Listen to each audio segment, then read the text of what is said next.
property's value is stable. I want outsized return. Your exact words were, real estate is boring. Yes, it's boring.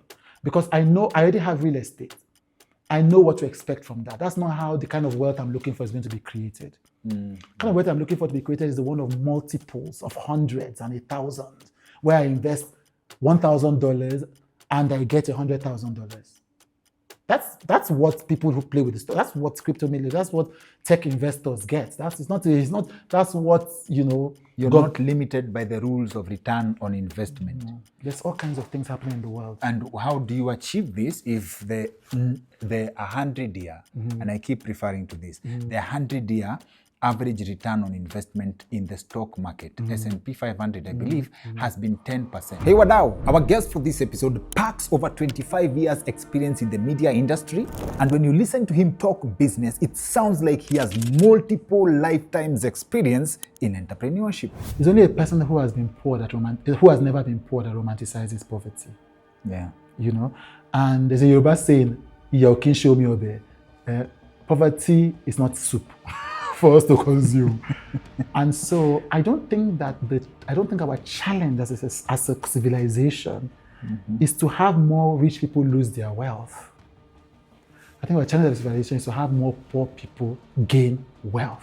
All the way from Nigeria, Chude Jideonwo, ladies and gentlemen. I remember the first time I stopped being worried sitting down in restaurants without ordering anything.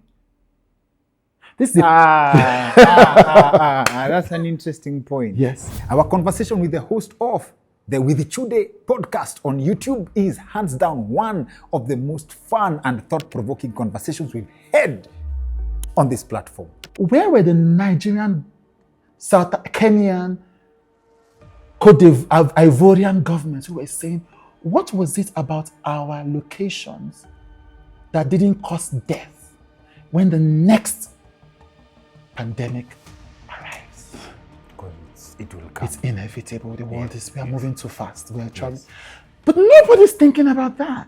I'm your host, Dr. Kingori, and our conversation is happening at Wojo, Nairobi, a premium co-working space located in Upper Hill, Nairobi. If you're ever in need of a classy meeting environment or a fully furnished office, you know who to talk to. You can get in touch with Wojo through the contact details on your screen. But before we dive into the conversation, now, it's no secret that to succeed in business today, you need an online presence. In fact, you don't even need a physical location. You can have your whole operation online and you're still making good money. You're still kicking it.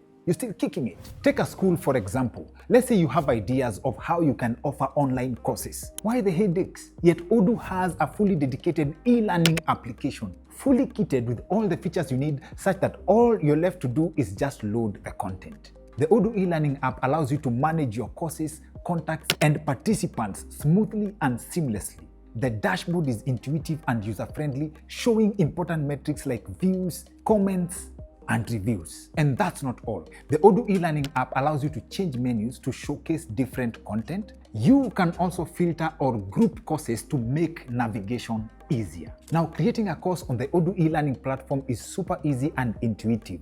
Just a few clicks, and you're in the system. And just in case you need assistance, there's an Odoo expert on standby and ready to assist you. And here's the best part. You get to choose a time and date of your choosing. Think about it. You have a skill that you can package into a course and offer online to people who need your knowledge. And as if that's not enough, you can monetize it. The Odoo e-learning app will come in handy for you. Why look for gigs when you can create your own? Get started with the link shared in the description below. And the best part, you can get this app free of charge, including hosting and support. That is if you choose it as your first app on the Odoo platform. To educators out there, get into the online space with Odoo. We've shared a link for you in the description below. What I think in my mind should be the beginning of this conversation, but you've already hooked me with a strong statement. Population is not a market. No, it's not. People always tout this as opportunity. Yes. I think the greatest, Africa's greatest strength is its population. It's a big lie. Oh, the sub-Saharan Africa has this many people, this is a market. It's a deception. We're deceiving ourselves.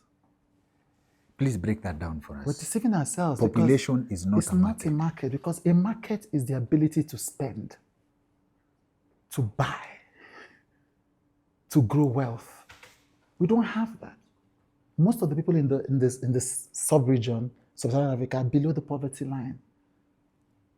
You multiply, if a family is living on $10 a day and they have 6 children, it's not an asset to them or to the country. Because now the $10 is divided among 6 people. And then because poverty makes people not think straight. So most poor people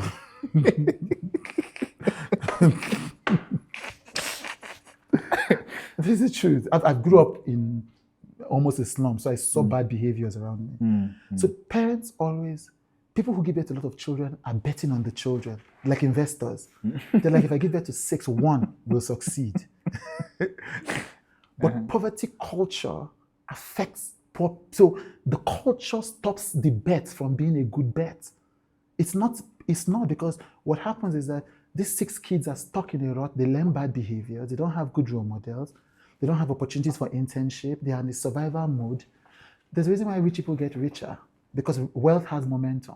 So if this young person, it is very unlikely that these young people will approach the behaviors or opportunities that will pass the bet that will. So, okay, let me give you an instance. Parents need to spend time with their children, help them with their homework, pass knowledge to them, treat them when they are sick. If the parent is working from morning to night, some children will die, maternal mortality, infant mortality. The bet is off already. Yeah. The parent doesn't have time to help the child. The child sees role models of violence. The child sees only criminality as an option. Most of the children have fallen down the wayside. The extra things that extra incomes could have helped with, lesson teachers, all of that, the parent doesn't have the money. More children fall the wayside. So it's not a strategy, it's luck. It's only luck that can visit one of the children. But as a strategy, having too many children doesn't have a pathway to one of them suddenly making wealth. Also because when you look at the macro, all these children are fighting for small opportunities. So no matter how lucky they are, if there are only 50,000 jobs available, they can only take out of the 50,000 jobs. So your luck is constrained by the small size of the market. Does that make sense? It does. In fact, my mind went to what's the difference between you who grows up in those difficult circumstances with the next child, but then you say the answer is luck. Yes. So there's luck. It's luck. For me, it's the luck of having parents who read. So my house was full of, my parents were educated, and my parents allowed me to read very early. So from a young age, I began to be ambitious and to see beyond my environment. So I don't have many recollections of childhood, because while I was there, I wasn't living there in my mind. I was constantly looking for how to get out of here. So that's because my mind was open, and I might have been unlucky. My mother might have been a pepper seller, and I wouldn't have been exposed to books. So there's an element of course, luck followed by grit. So each time I got lucky, I worked hard at it, but first it is luck. I'll take you back to the example you gave me in terms of comparing Nigerian population and South African population as a market. Please break that down again for us. Let me give a good way to think about this. Nigeria has, I think, the most or the second most number of billionaires in Africa. It's in the top 3 anyway. I think it's South Africa, Egypt, Nigeria, or South Africa, Nigeria, Egypt. Now, when you hear it like that, it sounds like Nigeria is wealthy. We have a lot of wealthy people. But that doesn't make sense. It's mathematics. We have a population of 200 million. So if we have 10 billionaires, that means we have 1 billionaire to each 20 million people. Yeah. But if South Africa, I don't know how many population, maybe 50 million, I've forgotten. In fact, Cape Town has the largest concentration of dollar millionaires in Africa. Exactly. So when you break it down, that means that there's more wealth in South Africa because maybe it's 1 billionaire to, for want of a better word, to 3 million people. So when you look at it per capita, Nigeria is a much poorer country when it comes to number of billionaires. But the headline won't capture that. One of the economists in the world, Nassim Taleb, was the one that taught me about the deception of statistics. I love Nassim Taleb. Incredible. He tells me, it's another land that newspaper headlines are useless. He doesn't like the news at I all. don't. It's because of him I stopped reading news. I've not read a newspaper since 2017. I understand you. And so he says, when you see the headline, Nigeria has most number of billionaires, it doesn't tell you how useless that data set is until you break it down. So, in terms of opportunity, a population of 200 million, is it a liability or the opportunity? There has not been a way to convert the population into an asset. I'm going to make a controversial statement, and I could be wrong. I'm neither an economist nor a historian, and I'm certainly bad at statistics. But I've always found that statement about Africa's huge ball to be deeply deceptive. I've been offended by it since I was in my 20s. Because there are countries, okay, Japan is having a slowdown, but when you hear it, it is not that Japan is getting poorer. It's that Japan is struggling to stimulate its economy because people are getting older, but fundamentally still a wealthy nation. Fundamentally, on human flourishing index 6 is still high. So we say it as if there are too many older people. No, that's a problem we want to have. We want to have a situation where everybody is so rich, they are so comfortable. But it's like the Africa, do you remember when the whole world was saying Africa rising? Yes, I remember that. And now what happened was that the economists had, as far as I'm concerned, rightfully called Africa the basket case of the world. Maybe with some arrogance and some racist undertones, I don't know. But it was true. If you do an electricity map of the world, the most darkness is on the continent. And that is not, I'm not beating up on the continent. I'm saying we have to be realistic to grow the continent. So these lies don't help us. So everybody was beating up on the economists for years. You are racist. You called us the basket case. So the economists, the Financial Times, and everybody else decided to flip the narrative. And they decided to say Africa is rising. But it was not rising. It was not rising. All the countries that were in the Arab Spring are still struggling. There was still no rise. But there was a narrative that benefited the economic development and political elites in the World Bank and the IMF. It was important to them that their continent be seen as rising. It didn't affect the lives of the ordinary Nigerian, ordinary Kenyan, ordinary Ethiopian, ordinary Burundian. So that thing of we have a youth board is a lie. There is no economy, as far as I know in my limited knowledge, that has risen simply by the size of its population. There's none. True. It's ahistorical. And I don't understand how we can tell ourselves these lies consistently when it's so easily disprovable. Whoa. Unless the population is actively engaged or there is a pathway to active engagement and productivity, a huge population is not an asset. We assume, they say Africa has all the wealth, and it's exploited by the Western countries, the European countries, right?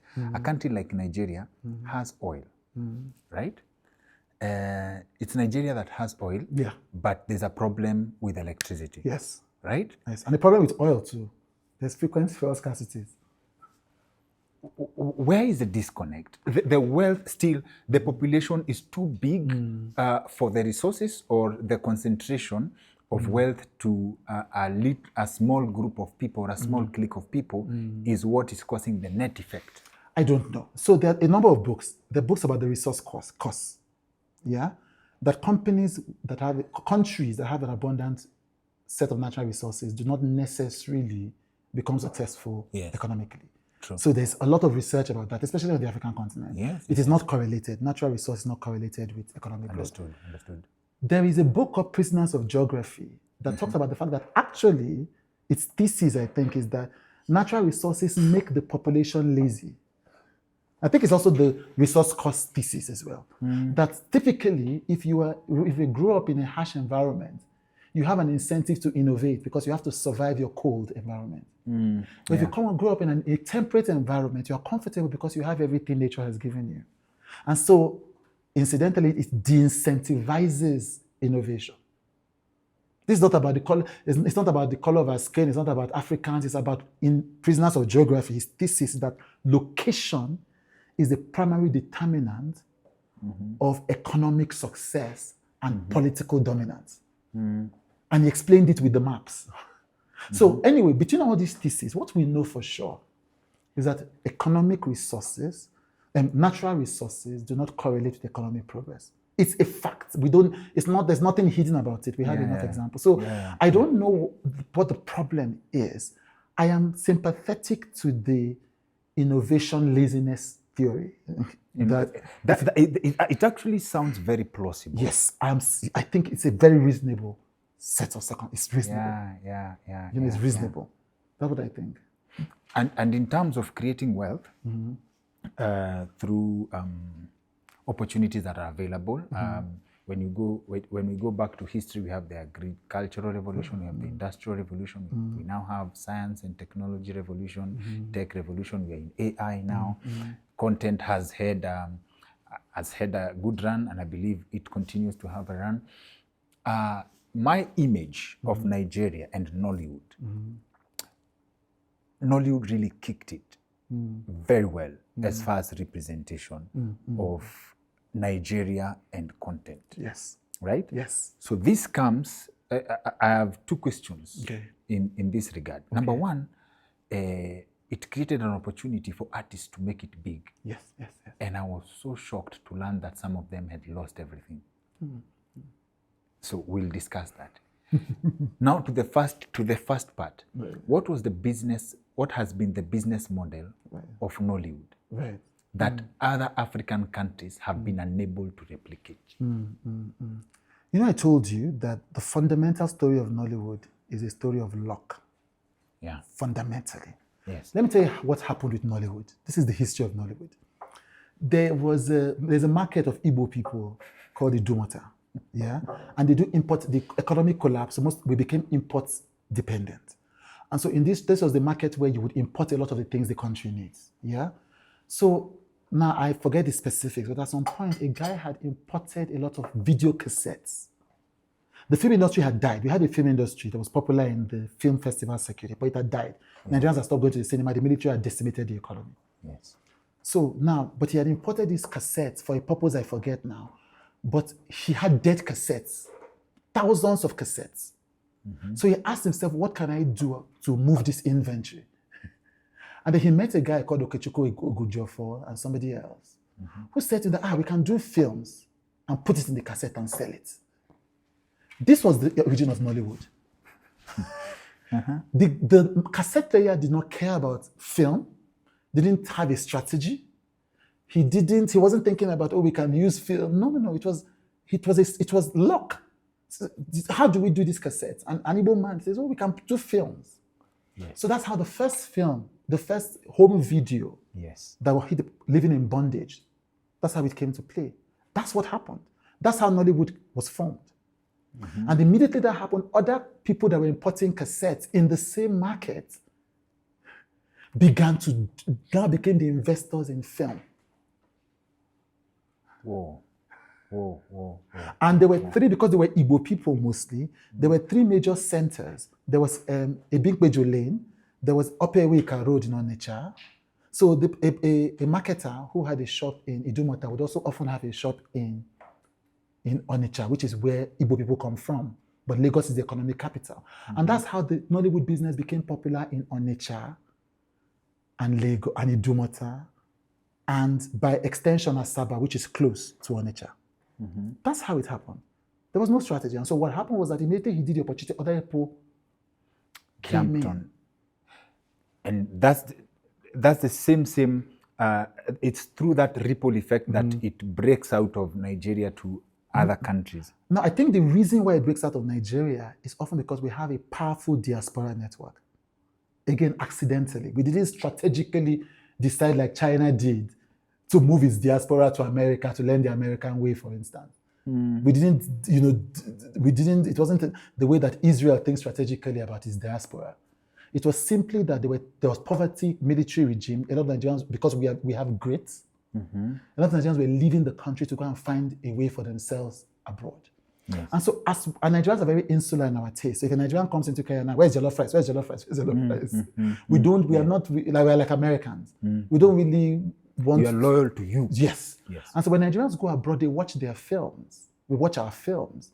We don't assimilate into the larger culture necessarily. We consume our own food, we consume our own film, we consume our own music, we go to our own churches. And so our active diaspora was the one that began to push Nollywood out of Nigeria. And because we are by nature loud and dominant and all of that, so it is easy for us to catch attention. And so that's how Nollywood and anything Nigerian spreads across the world through our diaspora.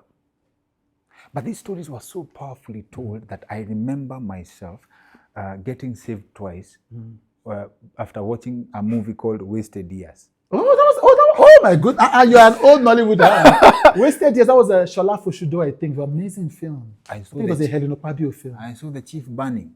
I left. I went to talk to Jesus immediately. It was so real for me. Yeah. You understand? Yeah. There's a movie, I can't remember the title, and I was watching it sneakily.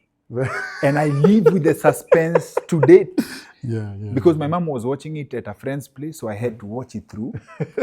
And I know how powerful that was. Yeah. So I've always wondered, when I critique our Kenyan film industry, I've always created the excuse that, say, in America, they have a solid and superstructure of training actors, right? Of training actors, like from scratch, you understand? Yeah. That people actually take acting as a career, they go to school for it. Yes. But then again, when I watch actors like Nkem Owo, one of my favorite people in the world, there's no way that's a script banner. No, of course not. No. Nkem Owo doesn't do well, for a large part of his career, Nkem Owo didn't do scripts. Not at all, right? Not at all, no. He would just come into, and this Nigerian filmmaking, the home video culture, developed a situation. Even till now, it happens we have different sub-segments of the industry. They just come. What is the story? That's it. And then say, okay, so what am I supposed to do? So it's like improv. It's improv. The industry was built on improv. This is not even controversial. I'm not even being, yeah. And I always say it. You see, one of my big debates. I'm going to give a talk to say stop submitting African films to international film festivals. We have a storytelling tradition. You have to remember that we are first an oral culture. Most African nations have oral histories. Yes. So we don't intuitively do scripting. We don't intuitively write. I don't know whether that is good or bad, but it's what is. We don't intuitively write our history. We don't intuitively write our, no. It's mostly oral. So it's not strange that our filmmaking will be built on oral traditions. Nothing strange about it. And it is not inferior for that fact. Whoa. It's not inferior. It's not. Because this is how believable. My favorite comedian, Bunny Mac, usually says that cinema is make-believe. Nigerian movies are so make-believe that something keeps popping up on Twitter, X now, about people forgiving Genevieve Naji. Like, it's been many years now. Right, for the acting of the time. Yes. I haven't seen it, but I can imagine what they're talking about. Yes. Let's forgive her now. Yes. Like, that is, it shaped culture so much that to imagine that it was purely natural, it beats my excuse for other industries that it is training. Maybe other countries have not been able to replicate that because we overthink.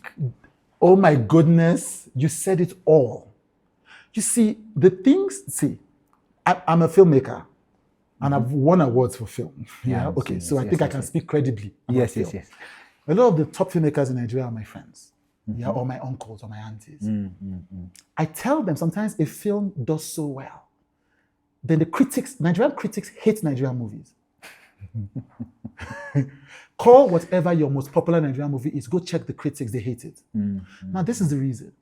The critics are built on a European and American film tradition. Okay. They grew up watching, if you're a film critic, a young person today, you most likely grew up watching American films and European films. And so you became steeped in film culture that way. Now, Nigerian filmmaking breaks all the rules. We break all the rules. Point and shoot. It's point and shoot. It's point and shoot. It's point and kill. Yes, that's Nigerian movie making. 3-act structure, motivation, complex characters. We don't have time for that. So film critics who think they understand how films should be done, but what they understand is not how films should be done, is how American and European film traditions have said films should be done, get irritated by how many rules we break. But the rules were not given by God. Message is home, plain and simple. That is it. So now other countries on the continent have a lot of fealty to international filmmaking rules. So other countries often win international awards more than Nigeria has never won an Oscar. But your guys here have won an Oscar for all kinds of, for quest stories, for documentaries. Kenya is always partnering with international filmmakers because they trust Kenyans to follow the rules, which is not a bad thing. But Nigerians don't care about the rules because they're trying to make money. So Nigerians say to themselves, okay, if I submit to the Toronto Film Festival, how much I go? Yes.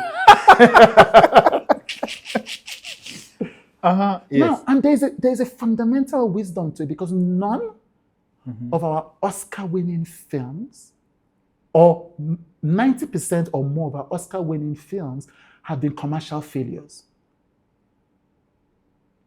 They've not made money, at least in the local market. They've not broken into the international market. In Nigeria, every major festival film has failed at the box office. Every festival film has failed at the box office. Every. So I think that, yes, the cinematic excellence of the rest of the continent, which I argue is a fealty to American and European storytelling standards. So they do that. Many of the films I mentioned that are successful in these countries, I mentioned also Nigeria, are not successful at home. If I call the names of the film, you've never watched them. Yeah. So and I'm not blaming the filmmakers. They don't have to make films for this market. It's not, they're not bad people. They're talented, they're geniuses. But I'm saying that is not what builds industries. So the rest of the continent needs to stop taking permission. That's a strong statement. That's what Nigeria doesn't do. We don't wait for permission. Not for Nollywood. You see, Afrobeats is winning Grammys. But do you understand how Afrobeats is winning Grammys? They have created categories for us. We are not competing with the standards. And people are going to kill me for this, but I'm not saying it in a bad way. I'm saying we became so loud that the Oscars had to that the Grammys had to submit to our standards. That's a solid statement. Exactly. We became so unignorable that they're like, okay, there's a set of standards for these guys, but their industry is so important, we have to cave to their standards. Nigerians hated Afrobeat when it started. We used to call it bang bang din din music. We say it's meaningless, it's rubbish, it offends the rule of music. Many Nigerian elites don't listen to Nigerian music. In fact, the boast with Nigerian elites, I only listen to Burna Boy. He's the only one that gets music. That's what most of them say. So if the Nigerian artists had waited for the permission of the Nigerian and global elites, we would not have the Grammys. And in terms of impact, say reaching the rest of the content, it's powerful. I can give you an impression. Right. My mom trusted the Nigerian industry so much that I had to use it as an excuse to watch Van Damme.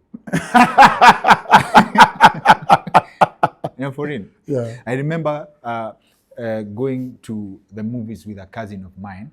We have like video shows, village video shows, that we used to go watch movies on Sundays, but we had to actually lay a case to my mom that it's a Nigerian movie that we are going to watch, so I can watch action. She wouldn't approve anything that was action, like that had violence. Right. But I also had to sum it up. It was like a gold standard currency format. I had to watch another Nigerian movie, so just in case I get asked what Nigerian movie did you watch? I have a Nigerian movie story to tell. Yes, but in terms of economic impact, has Nollywood made a measurable impact in terms of lifting, let's say, economic impact to Nigeria? Oh, I think so. I think so. I think so. Oh, I think so. It would have had more impact. As I was telling you before, that the reason why Nigeria always is a sexy country. We always have big waves. But what typically happens, unfortunately, is that it's not sustained many times. Yeah. So we've had a cinema culture before, then it died because of the military. So what has happened is that the way that industries often scale and remain sustainable is that culture often comes from the road, from the roadside. Culture doesn't come from offices. Yeah. So when it happens, there's an idea called the gentrification of culture. So when culture happens, when somebody says that, that dance style is doing well, then people who have strategic insight now say, how do we scale it up? How do we make it sustainable? How do we plug it into the economic system? How do we build a business model around it? Now in Nigeria, on a micro level, individual business people scale things. But on a macro level, we don't always have big money that comes and says, and I always give this example because it's a recent example, like how Strive Masiyiwa says, I'm going to invest $700 million in building AI computing capacity across 4 countries. That is what strategic thinking, that's what gentrification does. It takes raw talent and it says, okay, how do we systematize it so that it is sustainable? In Nigeria, we often don't have that from big capital. We don't have that from government. Okay. So often we run out of steam. We make money, but we are not able because there is no structure. So for instance, this is a way to think about it. Nigeria's entire cinema culture is propped up by one company, Film House. Film House has, I think, the largest number of cinemas. If, God forbid, Film House collapses under debts, our cinema culture is gone. Now, it doesn't mean that there are not other cinemas, but Film House single-handedly buys the most films, typically up until at least last year has the biggest blockbusters, and hosts the biggest premieres because they have the cinema space. But there is no government intervention in cinema distribution. There is no large capital, there's no widespread capital injection in cinema distribution. Okay. It's still individuals making individual bets. So if those individuals go out of business, an entire industry caves. Okay. So that's the danger. So the danger of it is that we don't sustain. However, I'm talking too far. At this moment, Nollywood continues to be a big driver. And now, again, it's a big driver for many people, but not big enough because we have a population of 200 million. But at least people who would have otherwise been jobless. It is difficult to book a Nigerian actor for a film now, today. Because they are busy on YouTube. They are busy on TikTok.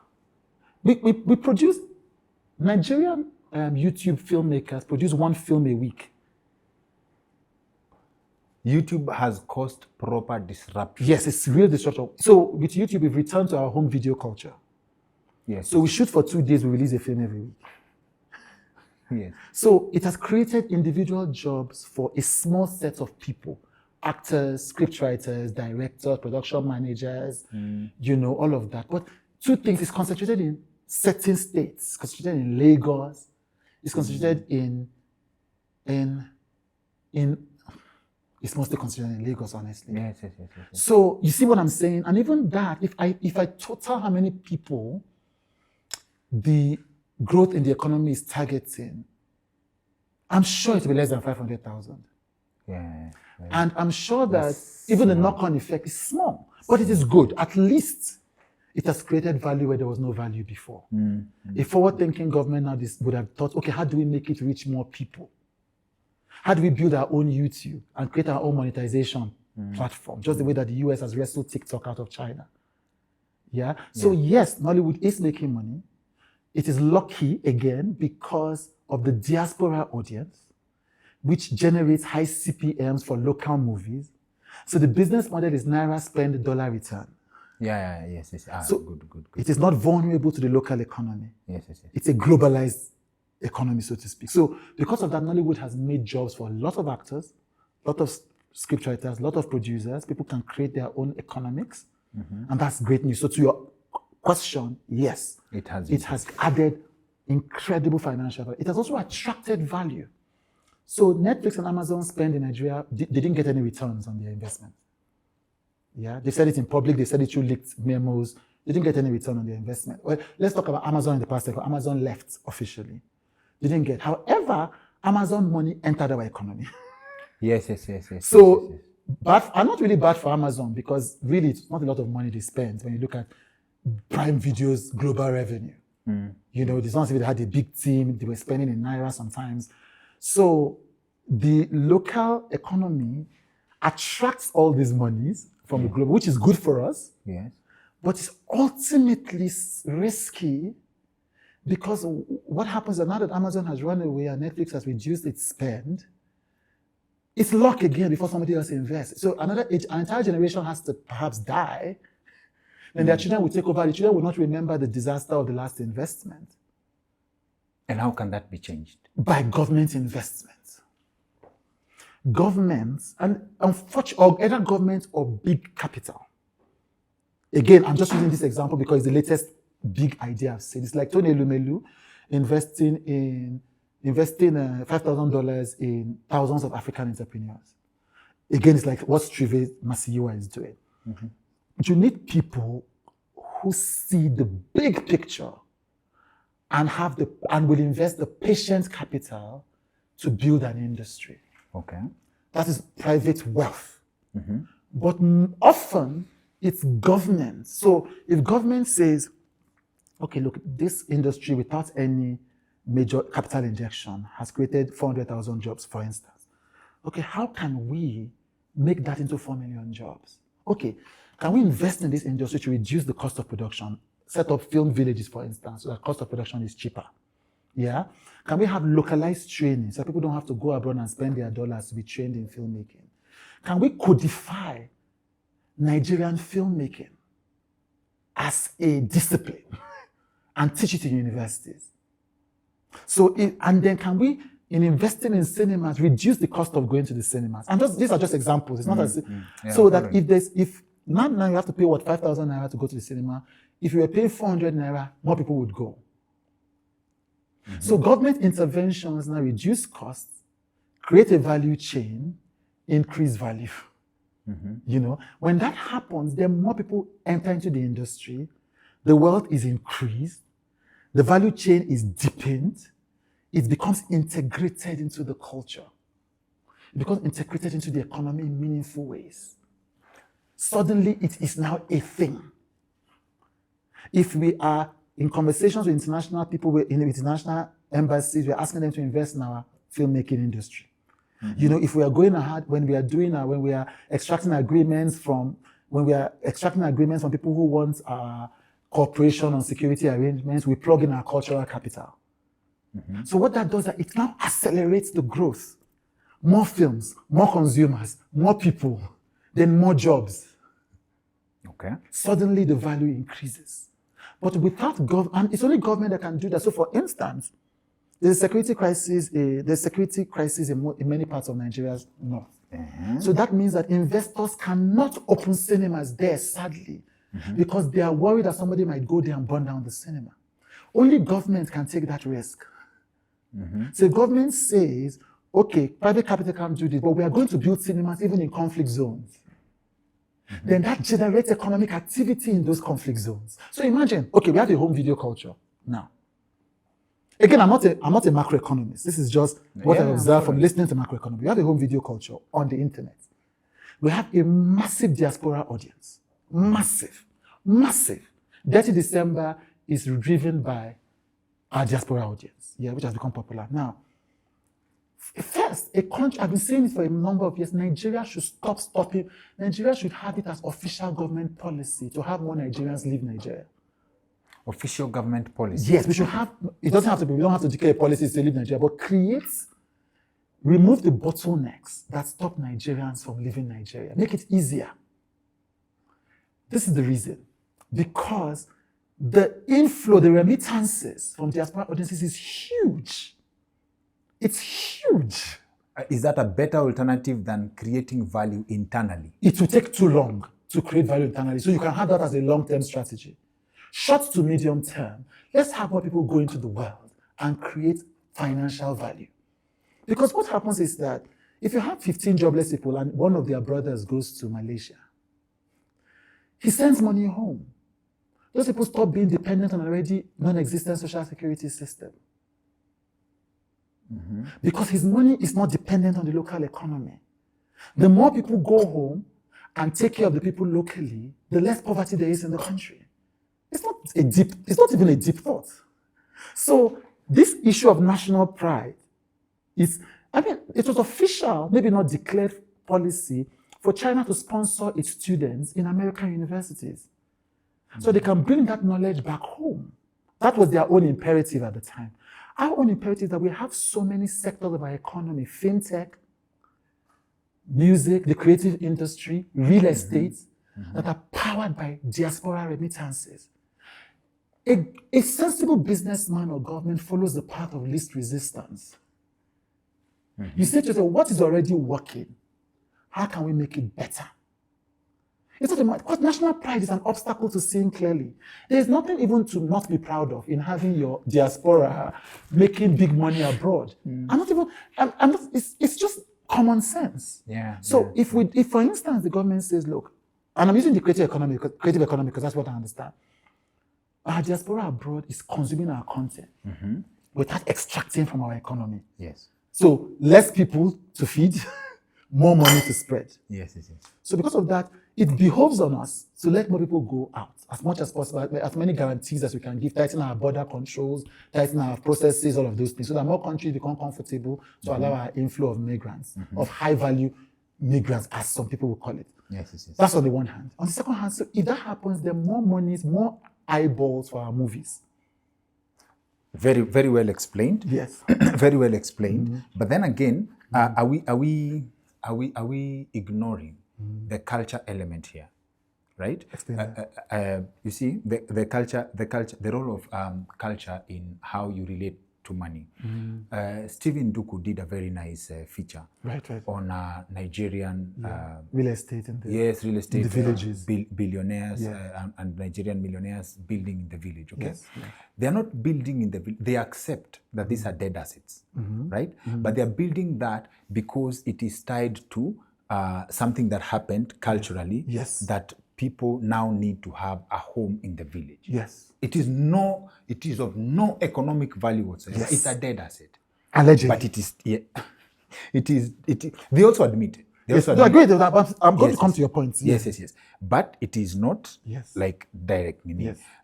Spending style, spending culture, relationship with money is a very big deal. So keeping the money is another thing. So yes, the money may come, but it does not guarantee a sustainable way of keeping Yes, it right? doesn't without, okay, finish. Yes. And then this also brings me to, yes, people may make money, but I'm so worried about how some of the biggest stars I know from Nigeria, from back in the day, lost everything they made. Yes. But so did American stars, MC Hammer, all these guys. It's okay. Okay, let's break it down. Yes. Or let's try and break it down. You say the house in the village is dead asset to you. To the gatesman who gets paid monthly, it's not a dead asset. It's a lifesaver. To the cleaner who has to come and clean that house every month, it's not a dead asset. It's a lifesaver. It's a lifesaver, Yes. but what stops this gateman from getting a better opportunity than being a gateman? There are very few opportunities in the country. He has to grab whichever opportunity he can find. We're asking a philosophical question to a person who doesn't have the time for philosophy. but then, What I mean, if we give, yes, the person, if you build a house so that you can have a gateman get something and the cleaner gets something, this means it's like charity. You're doing it just. No, it's not charity. No, it's not charity. You need somebody. You need a gatesman. It's not charity. You need security. It's not charity. You have a big house abroad, low cost of building locally. You need a gatesman, and it doesn't cost you anything. That's money you would have used for coffee in Starbucks 4 times. No, it isn't. We have to think about it counterintuitively. It's like the rush to build unicorns in Africa is a silly rush. We don't need unicorn companies. We need medium-sized companies that create a lot of jobs. So we have to abandon Western models of wealth creation and look at our own behavior. That's the whole foundation of behavioral economics, that there are rational decisions that human beings make, but there are actual ways human beings behave. The best economic policy aligns with behavior. Nigerians are big spenders. We are loud. We are loud people. We are not going to change. Look, we're not going to change. And that desire to change us means that we consider ourselves culturally disordered. No. What we should be thinking is, people want to build houses in the village. It may be wasteful on an individual level, but this is how they've chosen to behave.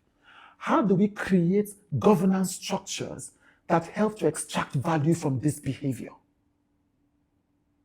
So, for instance, can those houses be converted to film villages? Can the government in those Igbo states give a subsidy to eliminate tax, real estate land use charges, if you open up your house for content creators to create content in those homes? That's how a sensible government thinks about it. It doesn't first start from the assumption that the citizens are stupid. And this is an African problem. Oh, we have to change them. There's a war against indiscipline. No. What is their behavior? What are their incentives? How do we align economic theory to those incentives? That is how cultures are built. China, Taiwan, Japan. Did you hear any government say, no, we are going to stop them from making knockoff products? What kind of ridiculous argument is that? No, my people make knockoff products. How do we make it legal? How do we relax the patent laws? How do we relax the copyright laws to generate economic activity? We are in a war for economic value in a competitive global market. Yes. So that's what I'm saying. That yes, by contemporary conventional economic theory, it's dead assets. So what does government? That's why I say it's not. That's why I say I don't have the time to be judging individuals. Individuals don't create individuals are not the ones that determine how an economy runs.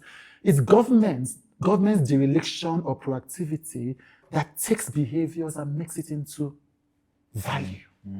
So that's what I'm saying. That's all I'm saying. That we have each time Nigerians, like Ghanaians, because Gollywood also came up as a sister industry to Nollywood. Nigerians, just like the Kenyan tech industry, have many African citizens have managed to create incredible value and have passed the baton to government. And government doesn't do anything with it. That's the problem. It's not our behavior that is the problem. Of course, if you came to me on a personal level to ask me for investment advice, I would tell you that having such a big house in the village doesn't make sense on a personal level. Yes. But on a macro level, the government is not a moral agent. Governments are primarily organizational agents. Yes. So as on a government level, you drop the morality on the ground and say, how do we harness this organic activity into sustainable value? That's where we've been failing. Leveraging on that which people think is a weakness. That is it. Leveraging on that which people do already. I think it's Nassim Taleb that says people are often illogical but never irrational. All people are often illogical. So you look at it and say, yes. You're acting against your self-interest. But no, there's a reason why. There's a reason why. So that's our government algorithms push back against us rather than accept us as we are and build from there. Talking about South Korean movies. South Korean movies are consumed by a lot of Nigerians and a lot of Africans. Yeah? South Korean movies, K-pop, K-dramas. In Nigeria, at least, it's a big deal. Big consumption. And globally in many countries. And just no Chinese movies. These K-dramas are a big deal. Chinese movies are even overtaken by K-dramas now. Nigerians don't even necessarily watch Chinese movies anymore. That was in the 90s, 80s. Oh, really? Yes, now it's K-dramas. Oh, interesting. And I tell people that the K-dramas, I've tried to watch K-dramas. I'm like, but these are just glorified soap operas and skits sometimes. And that's not even a value judgment. I'm saying, why do we respect these movies that break all the rules of American filmmaking and beat up on our own filmmakers? Why would any country, any industry not look at the 4 million people that watch Ruth Kajiri, that watch Omoni Oboli, that watch all these YouTube filmmakers, and instead of you to think to yourself, my God, what is it about their taste that we need to leverage? Yes. We try to change their taste. Yes. It's ridiculous. It makes my mind want to, it makes my mind want to explode. Because the audience has already chosen these movies. I can't watch many Nigerian movies on Nollywood. I can't. And that's because I've been trained, my taste has been developed by repeated exposure to international standards. If I move you from here, if you eat a lot of pepper, I move you to a country where you don't eat pepper. If you come back to a country that eats pepper, your tolerance for pepper will be very low. Tastes are political many times. It is what we see that develops what we like. I always say to people, if there is no ballet in your country and there is no film about ballet, you are very likely not to have ballet dancers. It doesn't mean that there are no people who are possibly talented in ballet, but they don't even know what ballet is. Yeah. So taste can be political, it can be developed. So my taste has been developed by watching American movies that often are not improvised. Characters are not caricatured. Characters are not flattened. Yeah, that's my taste. So when I watch a Nollywood film on YouTube where everything has been compressed, I can't relate. But that doesn't mean that my taste is superior. It only means that my taste is different. Now, on a macro level, if I was a policy maker, I won't waste my time trying to change the standards of those films. I will try to fine-tune, create it into a discipline, and let it continue serving its market. But then, two things. You mentioned that, and I agree with you because that submission is plausible. Population is not a market, yes. Right? Yes. What are your views on population control then? You've asked a question that has put me in a bind because I both believe in, for me, my most important civic value, I'm not sure the word, is freedom.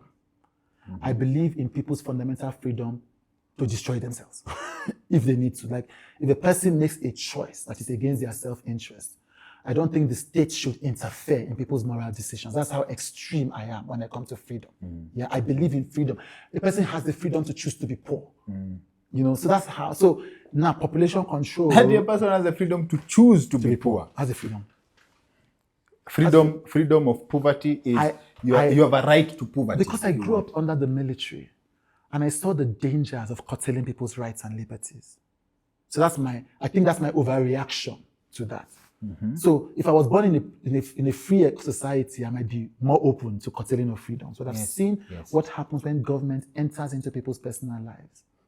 So I default to extreme freedom. And I'm using that as an extreme that people can choose poverty. I don't think anybody would want, I don't think people should choose poverty, but I'm using it as an example to show you how extreme my belief in freedom, in personal freedom. You may need to explain that. I get what you mean, but please break down what you mean by people choosing poverty. That means, okay, so for instance, a person has the right to move to Lagos, which is the commercial center, to have a job. But the person decides that no, Lagos is too fast for me. I can't cope. I choose to remain in the village. Fundamental human rights should protect that. The person can act against their economic self-interest if they choose comfort over progress. Yeah, I believe that. We've seen the extremes of communism, we've seen the extremes of taking Marxist-Leninist thoughts to an extreme. We've seen what happens when people can become rich and unhappy. So I default towards, but I don't want to get this, I default towards personal freedom. So that runs against population control as government policy, the way that China, for instance, had the one-child policy. Now, what I think governments need to do is not population control. Well, I don't like the word control, but you have to generally generate people's natural consent to having less children. It has been done. I tell people, how did, there's a history, I forget the details of it. How did liver become popular in America, I think, or in Vietnam, I forget which country. There are books on this subject. The American government, I think there was a war. People needed more protein. People were only eating some parts of the animal. But the protein could be gotten from any part of the animal. But people saw that liver and all these other things, they didn't think that they were edible.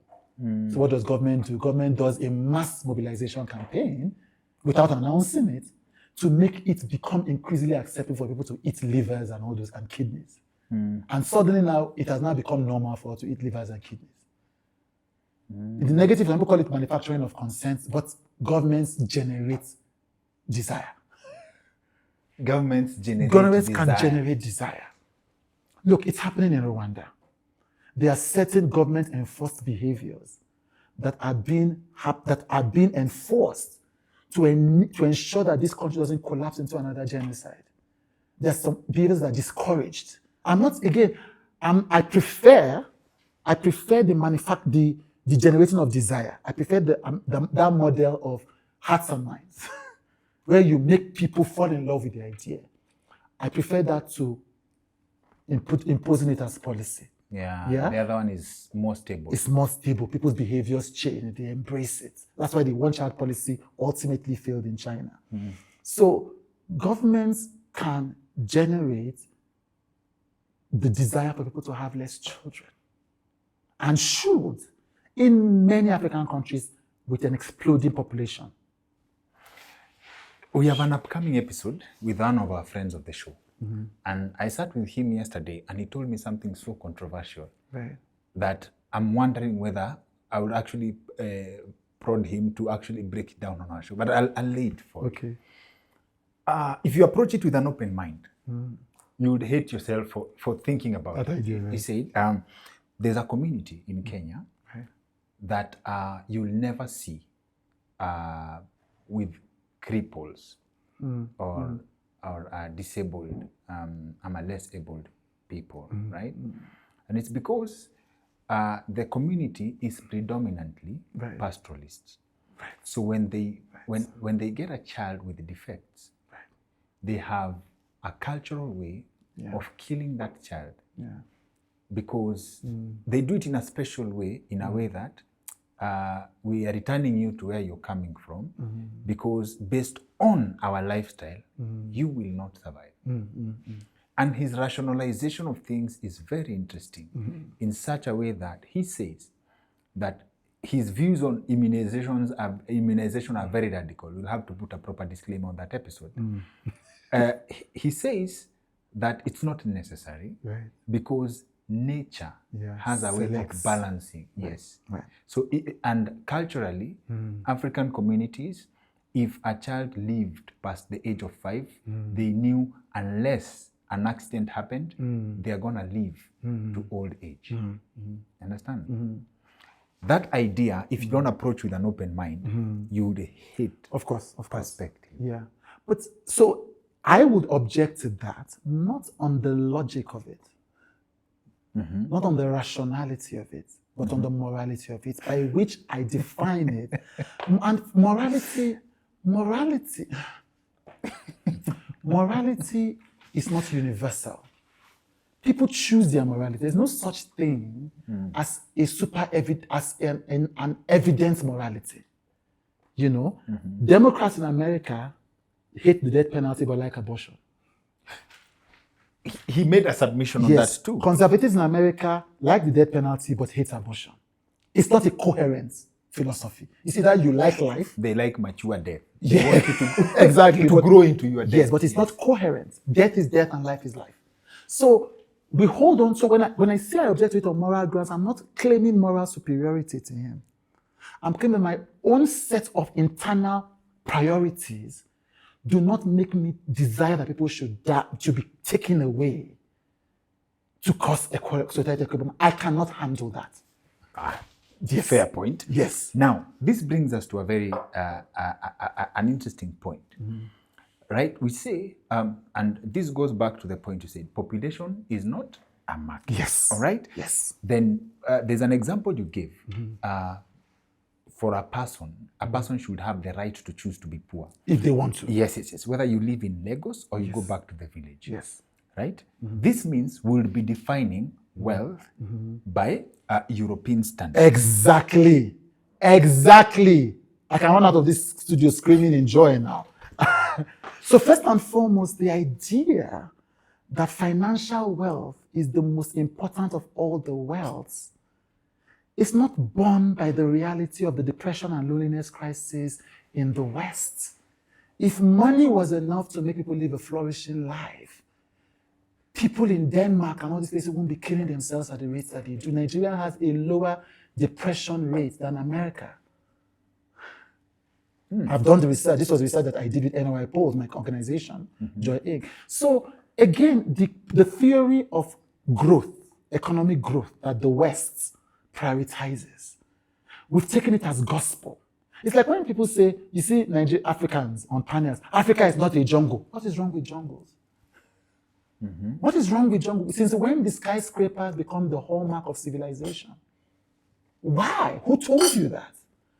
People build skyscrapers in countries that are dense in population with very little space. And we see the effects on the environment. So we have to question the conclusions that we take as inevitable. So in my mind, if I say somebody chooses to be poor, you think about it as a negative thing. Ask him or her if she's happy with that decision. Don't assume that Jeffrey Sachs's definition of happiness, I have a big quarrel with the World Happiness Ranking. It deeply over-indexes on material wealth, not on trust, not on kindness, not on joy. And again, happiness is a scalar variable, so we can measure happiness. But we just accept these things as I'm not saying that poverty is a desirable outcome. I'm saying that we get to decide for ourselves what is important for us. And that is why individual liberty is important. Okay. People's intuitive wisdom should not be silenced because of what somebody says at the World Bank, who doesn't have an understanding of the person's cultural priorities. What I'm saying, in essence, is that our governments need to be intelligent enough to develop governmental algorithms that enable our own native wisdom as Africans, the way we choose to live. If a mother takes on the child of her late sister, she'll get a tax rebate. These are things that don't happen in Los Angeles, don't happen in many parts of the West. There are intuitive wisdoms that come out of our own environment that we don't harness. So, what I mean by that, so population control, we like giving birth, yes, that's fine. So let's convince ourselves. That's one of the places where I disagree with our cultural instincts. But I don't think we should impose. I think we should negotiate. We should present the data and say, look, guys, look, we like having kids, yeah? But ultimately, this acts against our economic self-interest. Now, if we are deliberately choosing poverty, this sounds funny, but it's not, then that's fine.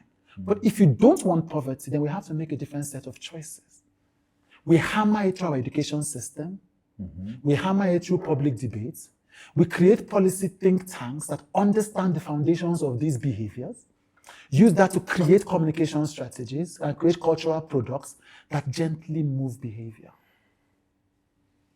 I'm following. Do you understand what I'm saying? Yes. Then in that way, we generate consent for behaviors that act in our own. So first of all, so think about it in the ideal scenario, we all come together as a nation.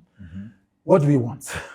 Do we want what the West calls economic progress? Or do we want everybody to just essentially be okay without we decide on what we want in an ideal world? This doesn't happen in real life. And based on that, in an ideal world, we come up with a set of ideals. It's like the American founders, these truths we hold to be self-evident. They are not self-evident that all men are created equal. They manufacture that. There is nothing in nature that shows us that all men are created equal. Yeah. So the same way we create our narratives. These are the values we want to live by. Then government now has that mandate. So this is what people want. Therefore, we're not going to create the conditions and the persuasions to get them to adopt the behaviors that lead to the results that they want. Ideal situation. That's how societies evolve. So Americans, for whatever reason, leave the UK, want tax autonomy, come into a place that's not theirs, which is how we all got where we were in the first place. It's a place that's not theirs, and say, okay, how do we want to govern ourselves? These truths we consider to be self-evident. Do you understand? And then because of that, they begin to evolve their society along with those values, that all men are created equal. So the Constitution now gets its First Amendment and its Second Amendment as they begin to move towards that ideal. Are you getting what I'm saying? But I'm following. they all decided together, this is how we want to live. And it's in different societies. It happens in Sweden with the abandonment of religion. You know, it happens in many countries. It happened in Japan after America did what it did. People come together, government organizes its society to understand how people, their aspirations, their behaviors, and then creates policy that moves them in the direction of what they've chosen to achieve. I said, I hope I've not lost people, but that's what it is. And that's what we don't do. One of the policies I hate the most in Nigeria is we spray money at parties. Thank you for saying that, because, okay, that's a policy or a culture? Yes, no, it's now a policy against it. It's now a criminal offense.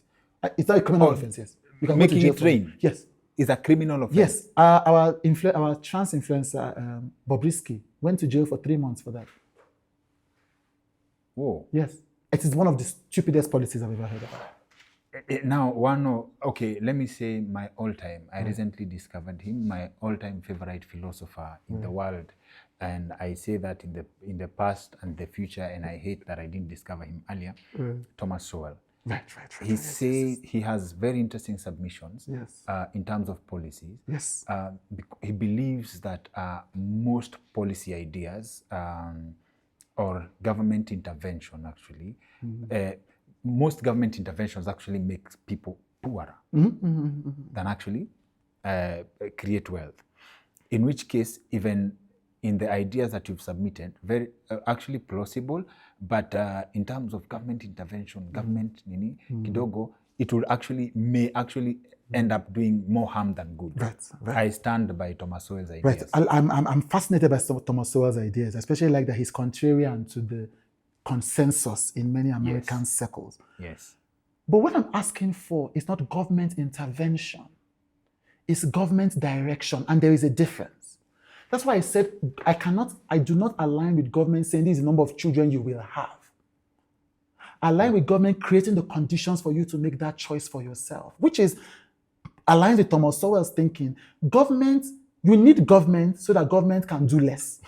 Yes. That's what he's saying. He's not saying government should disappear. So I'm talking about education campaigns. I'm talking about cultural campaigns. But that's the difference between cultural campaigns and the cultural revolution that Chairman Mao supervised. Yeah. It's not to force people to behave that way, it's to gain their consent to behave that way. That's how we that's how we overcame the HIV crisis in many African countries. MTV, Sugar, all these things came together and said, these are risky behaviors. Do you want to die? Do you want to be sick? I present to you images of death and sickness. Wear a condom. And without forcing you to wear the condom. And is it possible to reset with so much westernization happening? Because you can say that most Africans have been brainwashed into... we've actually said this on this platform, that we are in a place where people can actually look down on you because of how bad your English is. Oh my goodness. It's a pet peeve. In Nigeria, we have something called the H factor. So people from one part of the country, when they speak, they do instead of them to say effect, they say effect. Yeah. And we laugh. And I laugh. And I realize that we have been so badly socialized that we think our own natural intonations are inferior. If a Chinese struggles with English, you don't see him as inferior. When he mixes up his tense, when she mixes up her tenses, you don't think, oh my God, that's an uneducated Chinese. But if a Nigerian mixes up her tenses, but she speaks her own language fluently, should we say she's uncultured? It's a tragedy. Is it possible to reset? It is possible to reset anything. We've seen it. We saw it in Rwanda. How many years ago were people killing themselves in Rwanda? How many years ago was it? It's not a long time ago. It's not a long time ago, even in Nigeria. It's not a long time ago that Igbos were being slaughtered openly. Behaviors, the one thing we know from history is that human behavior can change. It's difficult. It requires thoughtfulness. But human behavior can change. The bulk of American undergraduate students no longer believe in democracy. It took a generation of critical theory in campuses to change their behavior. It took professors who were suddenly listening to Lacan, listening to Judith Butler, listening to, all these French thinkers to say, oh, we agree with them because capitalism is failing, authoritarianism is rising. The professors think that seems like a more elegant way of thought. They begin to teach it to universities. Curriculums change, incentives change, faculties change, politics change. Now, over 50% of Americans no longer believe in democracy as practice in one generation. Yeah. Human behavior can always change. Can always change. Can always change. How long did it take West African Francophone countries to stop believing in democracy and to actively cheer for a military dictator in Burkina Faso? What happened? What's the difference between the Burkina Faso story and the Nigeria story? Because when you mention that you've seen how intrusive a government can be in people's life, just before I'll make a mental note of human behavior. But you've been in Nigeria under military rule, but today Burkina Faso is a case study where so I just did a documentary on democracy in Burkina Faso last year, so we were there. Oh, you went there? Yes. Okay. I'm not cheerleading Burkina Faso's military dictatorship. I'm not a fan of military dictatorships. I'm not a fan. Is it a military dictatorship, or this is a different kind of a military rule? It smells like a military dictatorship. It looks like a military dictatorship, but I'm not judging it either. So you have to notice that I hold two thoughts in my head at the same time. I choose my moral imperatives, but I also believe they could be wrong when it comes to morality. When it comes to provable fact, I don't choose my facts. When it comes to morality, I choose my morality. And my morality is against the suspension of civil liberties. Whatever you call it temporary democracy, interim government, whatever it is, I have seen what is done to Nigeria. I don't support it. However, I do not consider my thoughts to be superior to those who say what is happening in Burkina Faso is good because what they were trying before was not great either. So people have the right to choose different. And I do know that the Burkina Faso government is genuinely, organically popular. It's not a manufactured thing. Whether it will succeed is a different matter entirely. Yeah. And the people have the right to choose the government they want to lead them. Then in that case, that makes it a democracy. Well, we can have a debate about that. But I don't call it a democracy. Let me explain why. Because it wasn't voted for. Again, remember? But that is as per the Western standards. I am agreeing with you. But it wasn't voted for. So I have chosen, how do I describe democracy? I think that people's right to go and select is an important part of democracy as I understand it. The popularity is not a vote of confidence. Then he should run for an election. So again, I don't consider my thoughts superior. I understand. Thank you for the disclaimer. Yes, but I think he should run for an election and win. That's what I would choose. If you're so popular, then go and run. If you're popular, go and run for an election and win. Make it open. Open up newspapers. Newspapers have been banned. Criticism has been generally outlawed. Yes, criticism has generally outlawed. That's the nature of coups. Yeah. So I'm uncomfortable with it. I understand it. I like his courage. Ibrahim Traore, I think he's an incredibly courageous person. I think his identity and his point of view is rooted in Africa. It's the kind of African leadership that I would like to see. But I do not believe in non-electoral democracy. And I do not believe in isolationism. I believe that the world has become too globalized for you to isolate yourself from the rest of the world. Meneke is not even isolating himself. He's aligning himself with the Russian bloc and those other guys. So he's just refusing the West. So there's a system there's a method to the behavior, as it were. But I'm uncomfortable with non-electoral democracy. I'm just a child. I was born in 1985, the year that the military dictatorship happened in Nigeria. Ibrahim Babangida. I went for 10 years. I saw the destruction of the social fabric. I may be suffering from PTSD, but I just don't support non-electoral dictatorship. So someone made a submission that you've talked a lot about leadership, but someone mentioned that first of all, Veritasium, the YouTube channel, did a very, very wonderful video about how impractical democracy is. It's a fallacy. Okay. And he proved it. Okay. So now, when there's two sides to this argument. Electoral democracy, you're lucky if you get the right person in. If you get a crook in, it's worse than a military dictatorship. Right. Understand? In my opinion. And democracy is impractical because it's very hard to get 10 people in a room to absolutely agree in one direction. Right. It's near impossible. Yeah. You understand? Yeah. Maybe some people will be disgruntled, but they won't talk about it. Majority wins. You understand?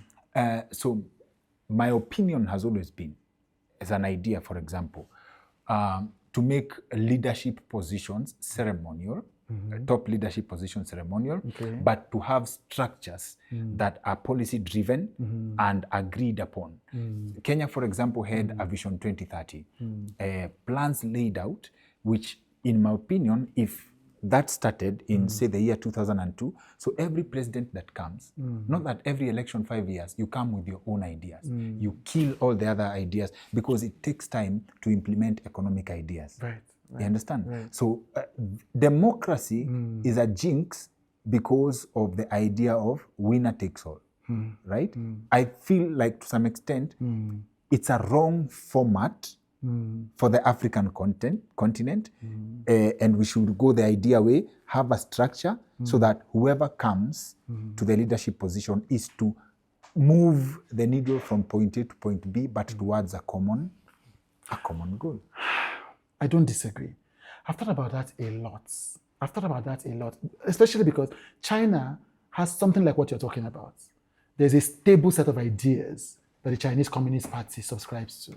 It's a one-party state. There's no real political competition. Inside the Politburo, as they call it, there can be competition, but everybody's moving in one direction. It's not Democrats versus Republicans. It's this is what we've chosen. Yes. We just move people like chess on the chessboard. So there are examples of it. Also, I hold my opinions lightly. Also, most of the Middle East is ruled by monarchies that are highly successful. Yeah. So again, even while I love democracy, I know that democracy is not the only successful model. You know, Qatar and UAE, these are all not democracies. And they are successful economies, high personal flourishing numbers in terms of personal happiness, high sense of community. So I am open to the idea that democracy is not the best system of government for most society, for every society. However, we've tried dictatorships on the continent and it didn't work. They didn't work in all of West Africa. They didn't work. It didn't work in Nigeria. It didn't work in Mali. It didn't work in Burkina Faso previously. It didn't work in Senegal. It didn't work in Burundi. It doesn't work in... There's so many examples of authoritarian regimes that have failed. So I cannot support it because the evidence is telling me that it doesn't work. Okay. Behavior. Back to behavior. Right? There's another content creator. I'll be sure to share the link to the YouTube channel here, who did an interview with a Nigerian crypto guy called Bilod. Yes, Bilod, yes. Was that an international content maker, the traveling guy? Yes. The traveling guy. Yeah.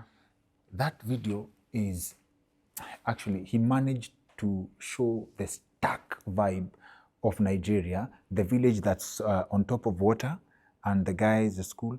And then he moves to the rich part of Nigeria, and I was like, oh dear Lord. But now, that was not what hooked me totally. Right. Bilod. The content creator was convinced that Bilod is legit. Is a fraudster? No, he's legit. His perspective changed. Virtuous, yes, at the end of it. Yes, at the end of it, his perspective changed. He was investigating whether Bilod is a fraudster, yes. Yeah. Then Bilod said there's a punishment to making it in Nigeria. It's like there's a limit to how successful you can be, right? And he almost got kidnapped on the road. Yes. Yes. When he was, I remember that. Yes. And he said, why would I want to die now when I'm rich? Yeah. I didn't die when I was poor. I thought that was a funny guy. He's a funny guy. Yes. Away from, I wouldn't put you on the spot to comment on personalities, but on the circumstances. Yeah. That there's somewhere else you also mentioned security, government security. First of all, has the government failed tentatively to protect the creation of wealth in Nigeria first? To protect the creation of wealth in Nigeria? Yes, and that ties to, is there a limit to success? There's this accusation of Africans having the crab mentality. So is there, has the government failed in protecting, well, the government has failed in protecting everything. So it's not just wealth. There's a security crisis in the country and in many African nations. So that is, governments are more interested in regime security than national security. That is a continent, a sub-Saharan African problem mostly. Yes. So it's not just rich people, it's everybody that's suffering the crisis. But the second question you asked was, is there a crab mentality? Yes. Yes, but it's not because we are crabs. That's an important distinction. Yeah. You carry Americans, put them in our situations, they will have a crab mentality. They are not culturally superior. The conditions have been created for us to believe, to be convinced that one person's failure is another person's success. And that's because economic opportunity is tiny. So when you say there's a crab mentality, of course there's a crab mentality. They are not fools. They are not irrational. There's not a lot of wealth to go around. There's not a lot There is of wealth not to go around. a lot of wealth to go around. Or no, there's not a lot of wealth going around. Yeah. Maybe there's a lot of wealth to go around, but there's not a lot Yes. So people feel like only one person can survive. That's just normal human behavior. That's normal human response to poverty. And a lack of, again, governmental intervention to create the conditions for people to behave differently. You saw what happened during the Black. You've seen America go and demolish property. You've seen, we thought circumference was an African thing until Trump came. You see ministers saying you are the best, you are a president from God. We thought you only saw that in African small nations. Yes. Human beings are human beings. Human beings are human beings. You want human beings to behave better, give them the conditions to behave better. I say in Nigeria, people say Nigerians are dirty. They say Nigerians are not dirty. You go to toilets, the toilets are dirty. Nigerians are not dirty. They are not dirty in Europe. They're not dirty in Canada. Say, people, you have this campaign, pick your dirt in Nigeria. I'm like, no, stop wasting your time for people to pick up their dirt. Yes. Put a dustbin within 5 minutes walk. Stop wasting time trying to preach to people what you can create incentives for. So it's not because we are crabs that we have a crab mentality. It's because it's the circumstances. I insist on that. People say, but other societies are poor. I'm like, no, some of them react by silence. Many African nations have repressed citizens. I don't want to call names. You enter into many countries, especially those colonized by the French. The response to poverty is a destabilization of personality. What Nigerians did was go to the extreme. So one goes to the extreme of silence, the other goes to the extreme of overperformance. It's all a response to continuous poverty. I'm not blaming colonial people because other countries across the world have been colonized. Canada was a colony of the UK. Japan, I think, was a colony. It is not anybody's fault that when we got independence, we retained the colonial mind. I'm saying that if people behave like crabs when they are not crabs, look at the incentives for that behavior. So he's right in that. He must have seen it. He must have seen jealousy. He must have seen all those things happen. I love my country. I've praised my country a lot. But I've always thought that the way you build a civilization is by accepting its strengths and its weaknesses. Do not deny our weaknesses. Do not deny it. Americans are puritanical. They accept it. Chinese talk about the fact that they like following rules. They don't cower in front of Americans. They don't think that Americans are better because Americans don't like following rules. They are proud of the fact that they are quiet and well behaved. Chinese are happy with it. They are happy. I'm telling you, so it's the problem with us is just that we think, so immediately somebody says there's a crab mentality, because even us, we fall into the temptation of pathologizing our behavior, of thinking there's something intrinsically wrong with us. rather than thinking there's something intrinsic wrong with the conditions in which we live. Yeah. You take a fish out of water, you put the fish on land, the fish would wiggle and die. So I think that what it is that we've become like crabs in many African nations like Nigeria, in response to poverty, but macro forces like government can create the conditions for people to behave better. Very well explained. When you gave the example of distribution of wealth in the film sector, you mentioned all films under one stable film house. Most, not the only one. There's Ebony Life, there's others, but yes. Yes. And then there's a comment you made. You said if film house was to collapse under debt, right? Yes. People would feel the impact, right? Yes. Collapse under debt. I picked debt. Then down through the conversation. A dangerous interviewer. No, I picked debt, and then down in the conversation you mentioned injection of patient capital. Yes. As an entrepreneur, what is the balance between debt and patient capital? What's the balance? Yes. Well, that's a big question. What's the balance between debt? I think some forms of debt are patient capital. I try not to get... the more I read in the world, the more I refuse to enter into the trap others have set for my knowledge. So they use this word. One of my friends taught me many years ago when I started my business. She says, if you do not understand Excel, your CFO should not give you reports in Excel. Your CFO's job is to explain the numbers in a way you can understand. If they cannot do that, she's not a good CFO. That's how I do all of life. There's economic theory that you need me to buy into, explain it to me in a way I can understand. So I leave the terms and I look at the reality. In many societies, debt is forgiven in many conditions. Many US banks had their debts forgiven. So that's patient capital. The US government is very patient with its big companies. Yes. Even when they fail, they never suffer. Yes. I don't see any difference in effect at source between debt and patient capital. It's how is it deployed. So for instance, essentially, you can look at a lot of the international investments in Africa's tech sector as essentially debt. Because usually when the CEO messes up, the CEO is fired. The CEO owns the company by name. By the time you look at the dilution of capital, CEO is essentially an employee. Sells the sales, use it to buy a house here, use it to buy drinks here, use it to do a party here. Not all of them, obviously, I'm being flippant. So it's essentially debt.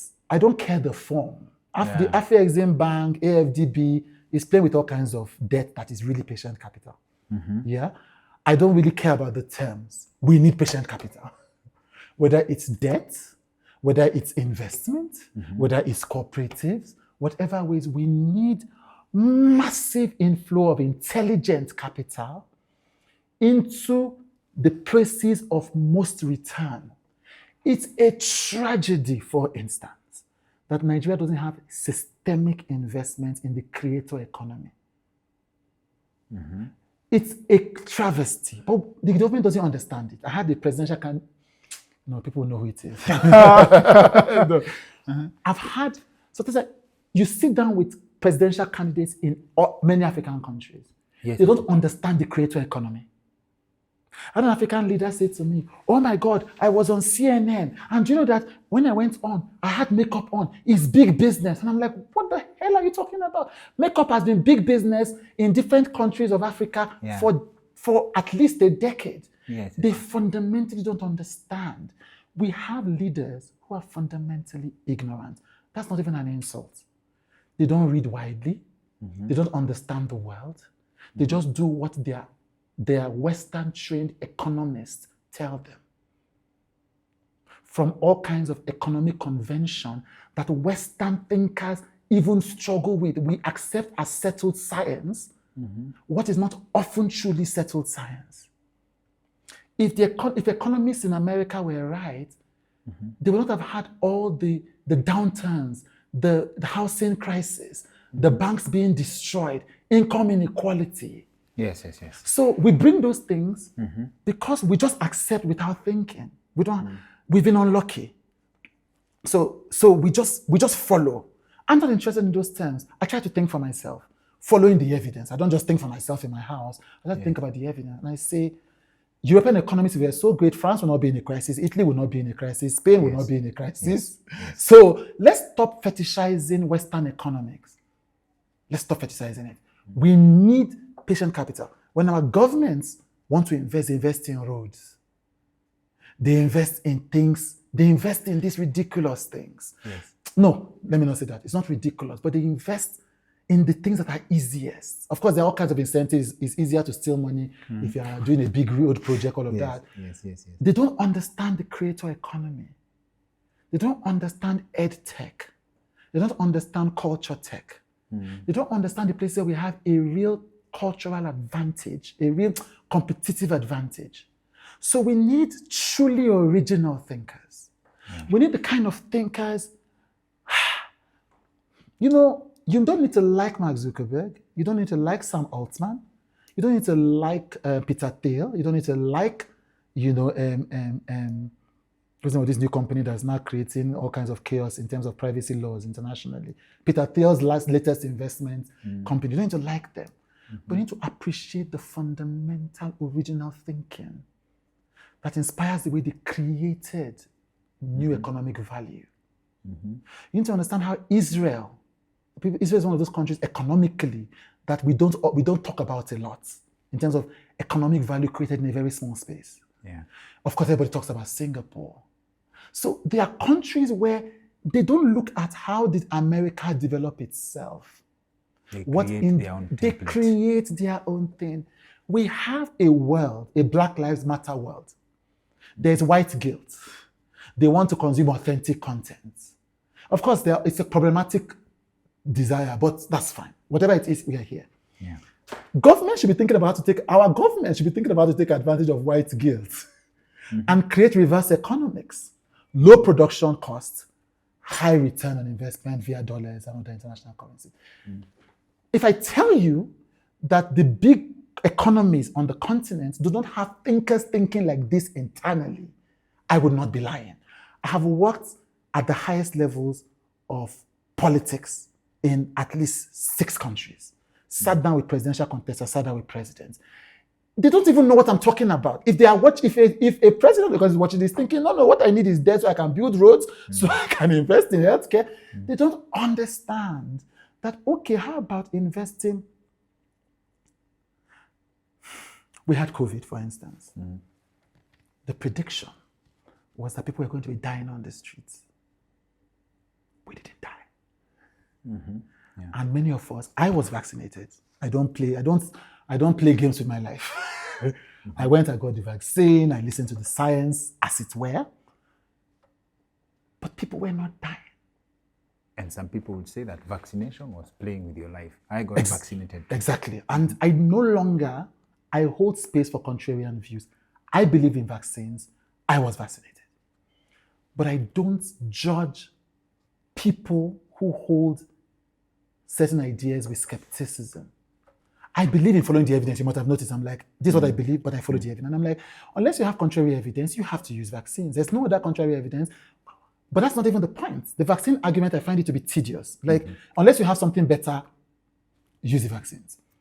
However, where were the Nigerian, South Kenyan, Ivorian governments who were saying, what was it about our locations that didn't cause death? Where are the immunologists and the virologists and all these guys to think about what gave us what appears to be natural immunity?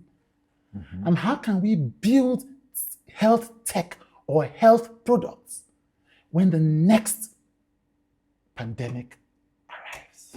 Because it will come. It's inevitable. The world we are moving too fast. We are traveling.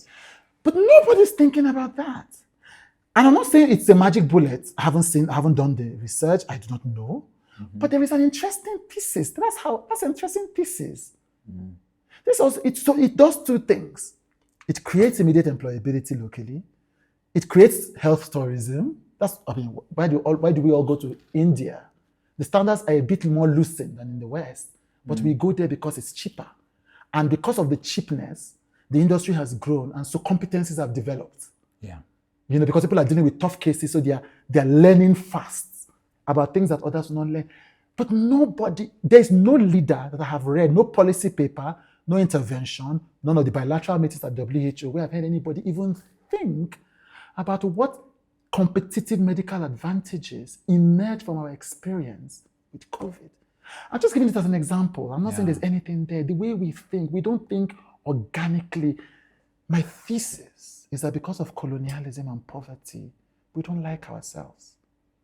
Fundamentally Africans. That's why I cannot beat up on Burkina Faso. Anything that makes people like themselves and become proud of themselves is important.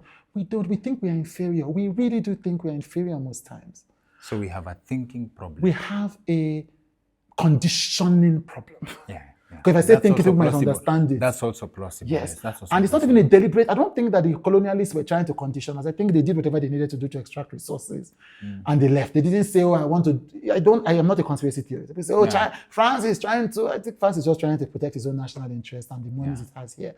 France is not really sitting there in the corner thinking, "How do we destroy the minds of Africans?" I don't agree. I could be wrong. I don't agree. It could be an unintended consequence. It's an unintended consequence, yes. And so we don't like ourselves. So even we don't have the confidence to stand in international circles and say you are wrong. And that's a challenge. So there's a final question. A final idea before we close.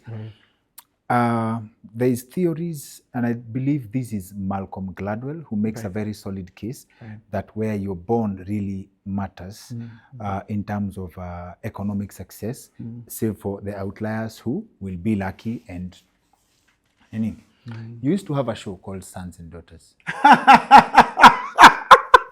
I thought that this guy is a dangerous interviewer. I've never been asked about Sons and Daughters, but go ahead. What's the running theme that you carry from Sons and Daughters? Wow, that's such a good question. Interesting. Wow. I think that low-key, I'm fascinated by wealth. Me too. On a new level. Yes, low-key, I'm fascinated by wealth. So I'm always fascinated by... So one of the richest men in my country, Femi Otedola, is his name. He just launched a book, Making It Big. And a lot of my contemporaries are very cynical about it. Of course, his father was a governor. What does he mean by making it big? He must have gotten money to set up his company. And I'm just fascinated by how he managed to make that wealth into more wealth, and his contemporaries squandered it on nightclubs. I'm just more curious about that. I don't fetishize poverty. Like MK Abiola, the winner of our elections in 1993, said, it's only a person who has been poor who has never been poor that romanticizes poverty. Yeah. And there's a Yoruba saying, "Iyokin show me obe." Poverty is not soup for us to consume. And so I don't think our challenge as a civilization is to have more rich people lose their wealth. I think our challenge as a civilization is to have more poor people gain wealth. Or at the least, a comfortable existence. I don't think everybody needs to be wealthy. I don't think everybody needs to have a great body. I don't think everybody needs to be intelligent. I honestly don't. Some people are happy with having pot bellies. Some people are happy with just having enough to take care of their children, have one house. They are not really concerned about income inequality is not my problem. Poverty is my problem. Let's lift enough people away from debilitating poverty so they can have control over their destinies. That's my own situation. Just stupendously, if you have a trillionaire, I'm not concerned about it. I don't think the trillionaire is the reason people are poor. True. I think that economic systems are complex machines. I think we just need to ensure that more people, everybody isn't living under the poverty line. Yeah? Even the poverty line, we need to increase it. So this is, I've always been excited by wealthy people. I've always just been interested in the way they live their lives. So I think that's the thesis. So I linked it to the Otedola thing because I'm like, that's the same way I was fascinated with Sons and Daughters. For instance, I met the son of the president of Nigeria. I interviewed him for Sons and Daughters 25 years ago.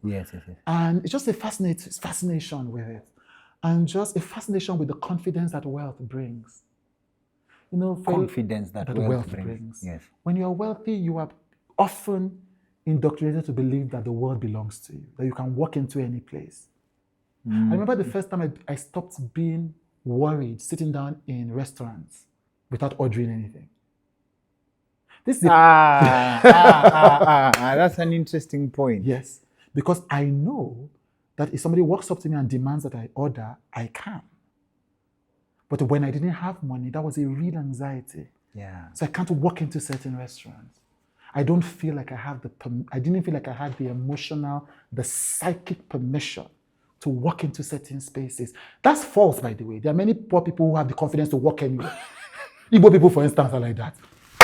Like, I don't know if person will say, "Are you feeding me?" But we all should have that confidence. And it's something that wealthy people have apropos of nothing. They have it organically. So I'm fascinated at the confidence. I'm fascinated at the confidence to walk into an airport and say, are there any business class tickets available? I'm fascinated at the confidence that confidence, and often in a capitalist world, it's more wealthy people that have that confidence. So I think just as a philosophical interest, wealth and wealthy people interest me. And it's just, and I think it comes from not coming from a wealthy family. Yeah. But I've never been one of those people that hates wealth, despises wealth, is suspicious of wealth, thinks that wealthy people, that's one of the corrosive ideas, a lot of corrosive ideas in the world about wealth. Even some a wealthy person inside, they will say first world problems. I say first world problem doesn't mean there are less of problems. I refuse to agree with the automatic wisdom of poverty. So Automatic wisdom of poverty. Someone will say, "Oh, you don't really know life because you've never been poor." No, you just don't know life that has to do with poverty. Neither does the poor person know life that has to do with wealth. Yes, true. So I've always had a comfortable and fascinated relationship with wealth. When I was younger, I was more intimidated by wealth. Now I'm no longer intimidated by wealth. But of course, I think that also comes from having a bit of wealth myself. And it was a process too, right? It was a process. It was a process. I didn't feel like I belonged anywhere. I didn't feel like I could walk into any place. I didn't feel like I learned, even till now, I remember to speak up. I remind myself to speak up, because when you don't have anything, you walk in silence. You are always, "Help me, sir." The posture is, "Help me, help me, help me." No, the posture is, "I have something of value to develop that might add value to you. Do you want to engage me?" That's what we call in Nigeria, "I beg, help me" culture. It's rubbish. So for me, I want a society. So I don't know if this is the linkage. I'm just stumbling through the question. I'm following. For me, I want us to build a society where everybody has that confidence that I saw. I walk into a rich person's house, I walked into a governor's house. The daughter would be so generous. "Do you want to eat anything?" She would give me, I just thought, wow, this is a fascinating kind of life to live. And I had never known that you could live this way. Because wealth is always theoretical until you observe it close up. Yes. So I think that's what it is. And that's why I think that part of my thing is, look, people just need, it's that confidence. People just need the confidence to know that the world belongs to them too. Okay. One of my favorite poems says, "I am a child of the universe as well as the trees and the stars. I deserve to be here." Many people in poverty don't think they deserve to be here. They think they are living on somebody else's land. Yeah. And I think that's my fascination with wealth. I think that societies have a duty to create wealth so that poverty is no longer a consideration and people can move from the space of survival to thriving.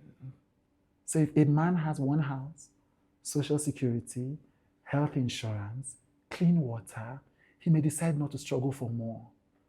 Okay. And then he might think to himself, "But this world is mine." I was in the Carrera forest, one of the deepest spiritual experiences I've had. I said a prayer for Wangari Mata. I just thought to keep this space open for everybody. You do not understand the psychological impact that it has. You don't understand what it is. So I think that's where it is. And I just want a world. My vision is for an Africa. The world will take care of itself. Other people should want to think of their own parts of the world. My own part of the world is Africa. An Africa where poverty is no longer the decisive factor in our behavior. Very, very, very important submission. Yeah. And I think you took the confidence to a whole new level, because one of the articles about you is the confidence to invest. Let me convert it in Nigerian currency so that it becomes It is heavier. Yeah, it is heavier. Yeah. 1 billion naira. Yeah. That's billionaire vibes. Yeah. Into the creator economy. Yeah. But before you tell us about that project, let me just interest you into actually why I love Thomas Sowell. Right. Okay, there's a Yes, million Thomas. reasons I love Thomas Sowell. His idea of statistics. Right. He say that, the rich he disputes the idea of the rich getting richer and the poor are getting poorer. I agree with him completely. Yeah, because he says over a period of time, the top 20%, some people had fallen off from the top 20%, actually losing wealth, and some people had risen from the bottom 20%, some of them to the level of the top 20%. Right. So when you say the rich getting richer, Right. it's not always the same group of people. That's powerful, yes. It's not always the same group of people. Yeah. Yes, yes. Brilliant. I think Thomas Sowell is one of the most exciting thinkers I've found. I often disagree with him, but I don't disagree with the premises from which he begins. The most exciting. He qualifies for that. Yes. So now, 1 billion naira into the creator economy. Yeah. And then that's not just about it. You hooked me at, that article hooked me at, of my personal funds. Yes. What kind of confidence is that? Well, that's good. Now that I think of it, I think it is confident, but I didn't think of it as confident. Let me tell you literally what happened. I told you off camera. I was thinking about where to move certain monies, investment monies. And I was going to buy NVIDIA stock. Yes. Because of the whole hype, I went and read up on NVIDIA. I generally don't buy stock I don't understand. I buy stock I understand. I understand Meta, I understand Amazon, I understand Shopify, I understand NVIDIA, I don't understand. Palantir is the company I was trying to remember. I don't understand Palantir. I don't understand Bitcoin. I have no Bitcoin investments, no crypto investments. So, but I read up on NVIDIA and I understood that, this is what they mean by it's the future of this industry. I understood, at least on a layman's level, why NVIDIA is very unlikely to go out of business anytime in the near future. So I was thinking, but the share value has gotten high, obviously, because those who have sense have already bought these shares long before me. Now, of course, I can still buy it and gain the future returns. But at that point, I just thought, so it's not better for me if I just bought property with this money. And I thought, yes, but property's value is stable. I want outsized return. Your exact words were, real estate is boring. Yes, it's boring. Because I already have real estate. I know what to expect from that. That's not how the kind of wealth I'm looking for is going to be created. The kind of wealth I'm looking for to be created is the one of multiples of hundreds and 1,000, where I invest $1,000 and I get $100,000. That's what people who play with the stock. That's what crypto millions. That's what tech investors get. That's what You're not limited by the rules of return on investment. There's all kinds of things happening in the world. And how do you achieve this if the 100-year, and I keep referring to this, the 100-year average return on investment in the stock market, S&P 500, I believe, has been 10%. No, that's the average. 100 years. That's the average. The people who first invested in Amazon when it came to the stock market are not benefiting from the average. That's the average. That's when you take the terrible companies, you mix it with the good companies, you invest in the average. Nobody invested in Microsoft the first time. No one invested in Microsoft doing its deep is getting 10% return. I'm not getting 10% return on some of my stock market investments. Brilliant explanation. I didn't get 10%. I used to own Dangote shares when I used to invest in Nigerian stock market. I wasn't getting 10% return. I was getting far more than that. So that's exactly what it is. I'm like, how do I get outsized return? And then I thought to myself, it's the industry I'm in. I understand this industry like nobody else. And that's not boasting. I've been working for 25 years in this industry. I've worked in 10 African countries in depth. I didn't just fly over. I've lived in Senegal. I've lived in Kenya. I've lived in Accra. I understand things. I can look at a content creator and literally say in 10 years, that person is going to blow up, and it has happened. And so I ask myself, so why am I just being here playing professor and analyst rather than putting my money where my mouth is? Yeah. Now, I spent the past few years trying to convince big NGOs to invest meaningfully in content creation and the creator economy. Often they want to do grants, they want people who fit the point of view exactly. I want them to take more risks. Now, I have a particular amount of money I'm going to make in my life, minimum. That's what all this is to work towards that. And I kept saying to myself, when I make that money, I'm going to invest in culture in Africa. I'm going to invest in these things I'm talking about, all these theories, changing behaviors per country, generating consent, all of those things, making us proud of ourselves. So when I was thinking, so all these thoughts were this NVIDIA inflection, and I'm like, why do I have to wait until I have that money? I have some money now.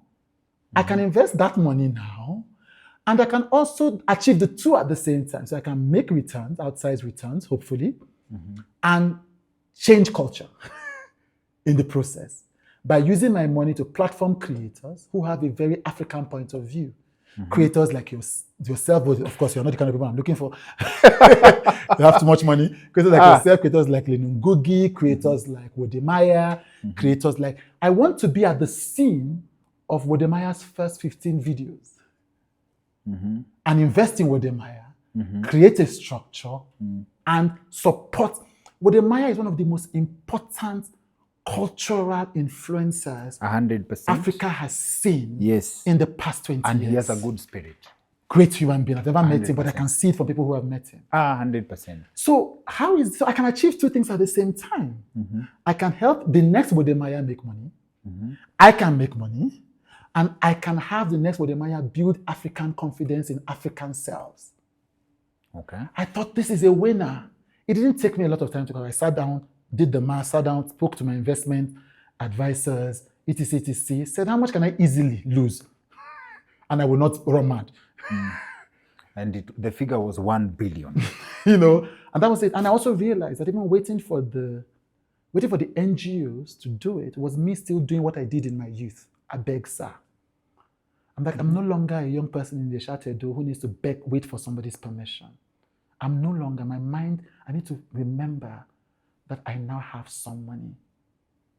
And if I have a vision, I don't have to wait for a foundation to give me that money. They can come, and I hope they come and add to it, because we've just called for the first $15,000 investment, because when I did it, some of my friends said, I want to join your fund. I'm like, so you add to my 500, my 500 is going to be spent. So they're adding. So because of that, I could add money. We have an investment club. So we are now investing $15,000 in the first AI creator.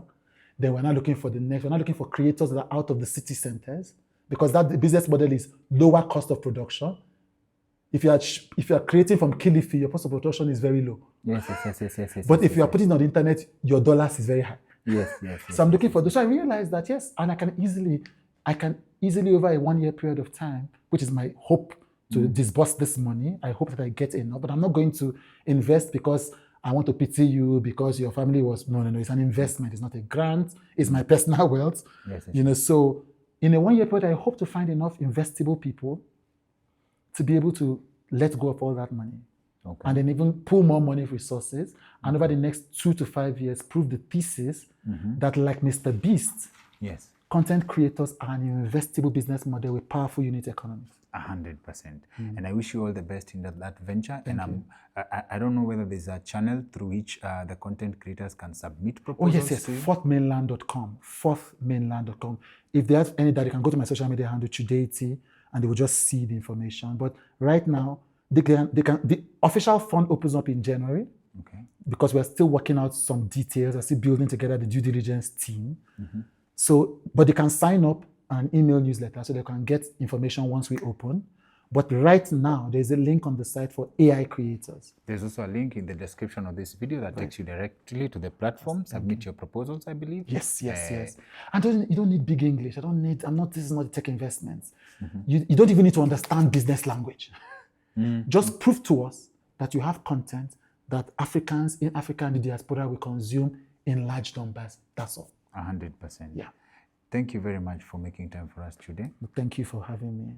I was very happy to hear that we could have you on the platform, because I told you, I've interacted with your YouTube channel from the Emeka Ike story. Yes. I used to love him when we were growing up. Like, I loved any movies. There are movies that we knew were good. There are people when we saw... not Trevor Noah. I would confuse the Trevor Noah. Ramsey Noah. Ramsey Noah. Mama G is a big deal in Africa. Patience Ozoko, right? Yes. There's the impact that the Nigerian film industry created in Kenya is massive. Yes. We actually had Nigerian industry influenced the title Afro cinema in Kenya. That's actually a thing that local TV stations opening up, Right. they would use that as an entry into the market. Oh, they show Nigerian movies. I'm watching this station because they show Nigerian movies. Right, And I believe Ghana also tagged along Yes, there. yes. And for a very long time, it was difficult for us to separate between Ghana And Nigeria. Yes. Yeah. But it's a pleasure to have you on. I also need to say this, and this is not because you are saying this. It's a pleasure to be on your show. I think that what you've created is such a powerful space for original African philosophical ideas. And I'm sorry it's a big word, but I watch your conversation. I'm like, I'm excited. I'm like, these ideas are original, you know. And he understands what it is. So sometimes you pretend like you want them to break it down for you. But I'm like, for him to have asked that question, he must have spent some time thinking about those ideas. And the continent needs it. We need heterodox ideas. We need Africa first ideas. We need rooted ideologies. Your channel, and I'm so happy that your channel is so successful, because people used to say that people didn't want to watch those kinds of things. They want to only watch entertainment and watch. No. So I'm so happy to finally be able to have this conversation with you on your show. I'm a huge fan. Much appreciated. And I receive the props on behalf of the people I represent. We call them Wadau, our audience. Right. They also decide what they want to see. So after a period of time doing this, I always choose good vibes, because that's what I'm trusted to do. Love it. Thank you for the good vibes. Thank you for having me. Asante. I'm saying Asante, and Asante is actually a tribe. Right. Asante is thank you. Yes, I know. Yeah.